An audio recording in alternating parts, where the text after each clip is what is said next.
Paul Simon wraps up farewell tour back home New York. AP. Paul Simon ended his final concert tour under a moonlit sky on home turf Saturday, telling an audience in a Queens, NY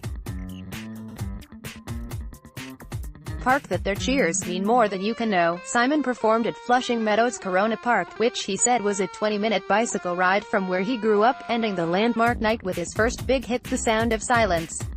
The 76-year-old Simon isn't retiring, and hasn't ruled out occasional future performances. But he said this is his last time out on the road, and he isn't alone among his peers. Elton John and Kiss are also doing goodbye swings. New York City Mayor Bill de Blasio introduced Simon, calling him one of the greatest New York City artists of all time. The return to New York raised memories of Simon's two iconic shows in Manhattan's Central Park, in 1981 with former partner Art Garfunkel and in 1991 on his own. Simon didn't directly address the special nature of this occasion, and his only guest was wife Edie Brickell, who came out to whistle the solo in Me and Julio down by the schoolyard. But there were many references to familiar surroundings, like when he paused and beamed at an airplane descending over the park as he prepared to sing Homeward Bound. "Welcome to New York," he said. When Simon finished singing Kodachrome, with its memorable line about the crap I learned in high school, he said, "Take that, Forest Hills High School," but he conceded, "I actually had a good time there." The crowd cheered when Simon sang about the Queen of Corona in Me. The former high school baseball player brought out a glove and a ball, saying he wanted to play catch.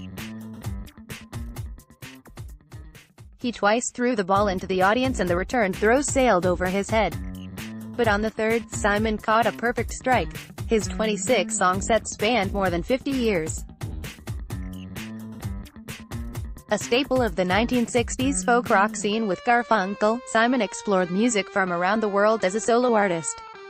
His band contained guitarists from Nigeria and South Africa, and a classical sextet. His recent work has been his most musically challenging, and in a new disc he revisits overlooked songs from the past 4 decades.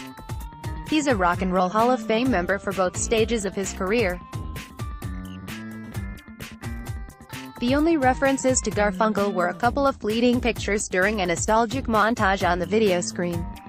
As Simon prepared to sing Bridge Over Troubled Water, he said that, "I'm going to reclaim my lost child."